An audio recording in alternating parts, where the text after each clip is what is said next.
একটা জানাজাকে গোসল করাতে গিয়ে সবাই দৌড়ে পালিয়ে গিয়েছিল। একটি যুবতী মেয়ে মারা গেল। সবকিছু ছিল স্বাভাবিক।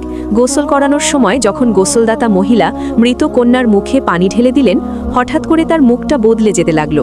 মহিলাটি থমকে গেলেন, ভাবলেন না, এটা নিশ্চয়ই চোখের ভুল।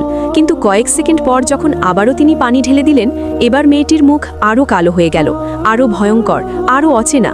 এই দৃশ্য দেখে গোসলদাতা মহিলার শরীর কেঁপে উঠল। তিনি দৌড়ে গোসলখানা থেকে বেরিয়ে এসে চিৎকার করে বললেন, মেয়েটির এই অবস্থা কেন? পুরো বাড়ি মুহূর্তে নীরব হয়ে গেল। কেউ কোনো কথা বলছে না। ভয়ে যেন সবার বুকের ভেতর নিঃশ্বাস আটকে গেল।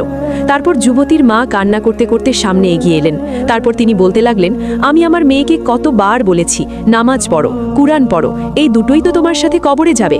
কিন্তু আমার মেয়েটা সারা দিন হারিয়ে থাকতো মোবাইলের স্ক্রিনে আর বেগানা আড্ডায়। এই গল্পটা শুধু একজনের নয়, এই গল্পটা আমার, তোমার, আমাদের সবার।